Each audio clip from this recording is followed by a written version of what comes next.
Gold trusted gold buyers మీరు తాకట్టు పెట్టిన బంగారాన్ని విడిపించి ఈ రోజు ఉన్న మార్కెట్ ధరకు కొనబడను.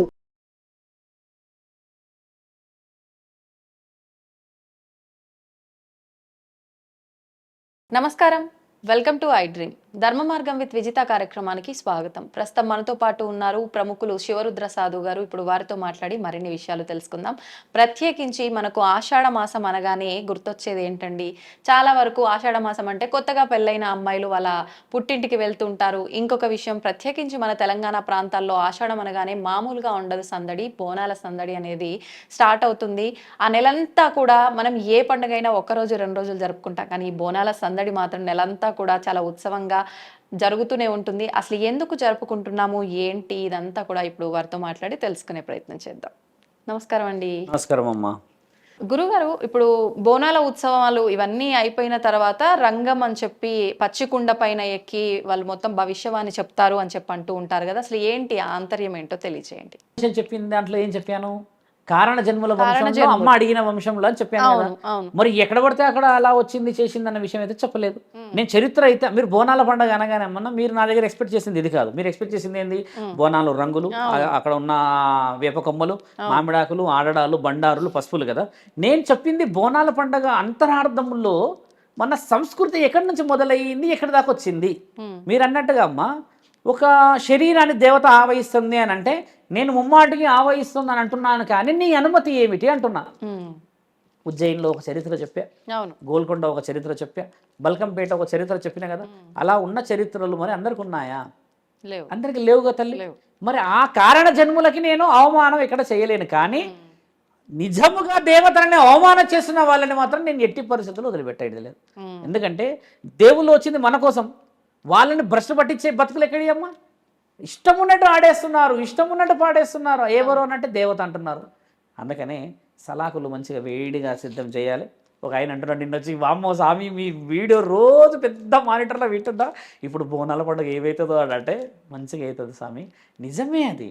ఒకప్పుడు అమ్మ అట్లా అమ్మవారు వచ్చినప్పుడు చేసినప్పుడు కొంతమంది ఆకతాయిలు నమ్మనప్పుడు ఓహో నువ్వు అదా నువ్వు ఇదా అని అది చేసేవాళ్ళంట. ఇది ఉన్నది మన లేదని చెప్పండి, ఉన్నదని నేను అదే గ్రామాల్లోకి వెళ్ళి రుజువు చేస్తాను. నా భక్తులు అయితే వందల సంఖ్యలో ఉన్నారమ్మ, గ్రామ దేవతల్లో ఉన్నా. నేను 100 పూజలకు వెళ్తా కదా. ఇంటికి నేను విగ్రహ ప్రతిష్టాపన కార్యక్రమాలతోని చాలా వివరంగా చెప్పి ఉప్పలమ్మ, పోలేరమ్మ, నల్లపోచమ్మ అన్ని గుడిలోకి వెళ్తాను కదా. వాళ్ళందరితో నేను చెప్పిస్తా.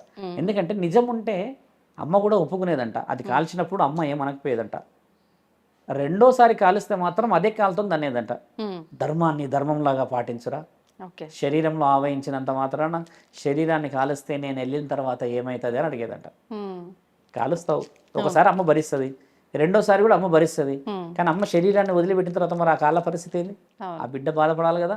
నిప్పుల మీద నడుస్తారమ్మ అందరూ, మరి నెక్స్ట్ డే వాళ్ళు బాధపడతారు. కానీ ఆ నిప్పుల మీద నడిచేటప్పుడు బాధ ఎందుకు కాదంటే అదొక శక్తి, అదొక భక్తి, అదొక తత్వం. తర్వాత రోజు మన వాళ్ళు కాళ్ళకు ఐస్ పెట్టుకుంటారు, అది వేరే విషయం. అంతే, అది నిజం. అసలైన నిజం అమ్మ. ఆమె అనుకుంటుంది నిన్ను పరీక్షలు పెట్టాలని. కాబట్టి అంతరార్థం చాలా గొప్పది. అవమానపరంగా నేను ఎక్కడ ఎవరితో చెప్పను.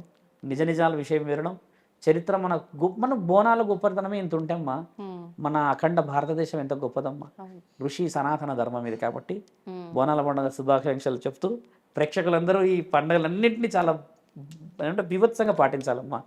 బీభత్సం అంటే ఈరోజు ఎల్లమ్మ తల్లిని పోయి వివరంగా చూడాలి. అమ్మో బాయిలో వెలిసిందంట, జమదాగ్ని భార్యనంట అని చెప్పి చూసే ఆ చూపు మన సంప్రదాయం. అంటే ఏ పండుగ జరుపుకున్నా మన ఆచార వ్యవహారాలని భ్రష్టు పట్టించే విధంగా ఉండకుండా నా ఉద్దేశం అది. ఇప్పుడు ఎల్లమ్మ తల్లి యొక్క ఆ గజ్జి తామర వస్తే అమ్మ ఆ బాయిలో నుంచి నీళ్లు తీసుకుపోయి చల్లుతారు. మరి ఆ నీళ్ళకి ఎంత శక్తి ఉంటే నా తల్లి ఎల్లమ్మకి ఎంత శక్తి ఉంది? ఆమెను కన్నా పార్వతీమాత పరమేశ్వరులకు ఎంత శక్తి ఉంది? జగత్తుకు ఎంత శక్తి ఉంది? ఆ శక్తిని మనం అంత చిన్న చూపు చేయడం నిజంగా నచ్చదు సాధువులం. కాబట్టి ధర్మం రక్షత అనే ఒక మాట ఎలా అంటే అంటమ్మా, ధర్మో రక్షతి రక్షత, ధర్మహింస సదైవచ, ధర్మం సంస్థాపనం సంభవామి యుగే యుగే. ఇది ఎందుకంటమ్మా, నువ్వు ధర్మాన్ని కాపాడకపోతే నిన్ను ఎవరు కాపాడతారమ్మా? మహమ్మారి వచ్చి ప్రాణాలు వేసుకపోతుంది. ఒకడేమో అరటిపండు చనిపోయాడంట. మొన్న బలి నవ్వుకున్నా నేను గంటసేపు. ఎలా చనిపోయాడంటే ఇక్కడ ఇరికిపోయిందంట అన్నాడు. ఊరినియమ్మ అంటే మళ్ళీ ఇంకోటి ఏంటంటే ఒకడు లారీ పోయిందంట, వాడు బతికిందంట అంటున్నాడు. లారీ పోయినోడు ఏమో బతికేస్తున్నాడు, అటిపండు తిన్నోడు ఏమో చచ్చిపోతున్నాడు. చూసారా పరమాత్ముడి ఆజ్ఞ ఎలా ఉందమ్మా?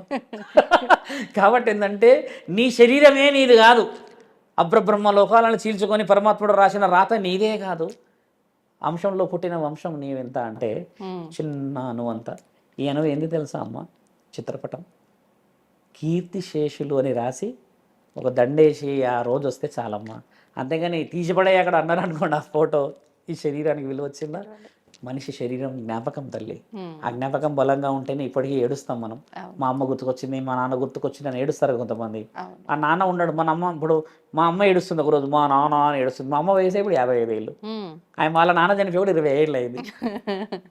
ఎందుకు ఏడుస్తుందంటే అది బంధం విలువలేనిదమ్మా. ఆ ఫోటో చూసి ఏడుస్తుంది, అది పాట ఫోటోలు తీయగానే చూసి మా నాన్న అని ఏడుస్తుంది. అంత సులభంగా పోదు రక్తం విలువ. పరమశివుడు ఏం చేశాడంటే ఆత్మని మాత్రమే పంపించాడు, శరీరాన్ని పంపించలేకపోయాడు. కాబట్టి ఈ శరీరాలతో వచ్చిన ఈ రక్తపు మాంసపు ముద్దలు శ్మశానంలో కలిసినా సరే మనసులో నుంచి తీయలేము. అది చేయాలి అంటాను నేను. అది ముఖ్యమైన విషయం. ముఖ్యంగా తెలంగాణ ప్రజలకి బోనాల పండుగ శుభాకాంక్షలు. వైవిధ్యంగా చేయమని చెప్తాం. ఇప్పుడు నేను చాలా పండుగల దగ్గరికి వెళ్తున్నాను, నాకు చాలా ముఖ్యమైన పండుగ ఇది, నేను కూడా పోతున్నాను. మీరు కూడా ఈసారన్నా బోనాల వివరణ చాలా డీప్గా చేయాలని కోరుతున్నామమ్మా. తప్పకుండా అండి, మీకు కూడా బోనాల పండుగ శుభాకాంక్షలు మా అందరి తరపున. నిజంగా చాలా లోతైన వివరణ ఇచ్చారు. ధన్యవాదాలండి. నమస్కారం.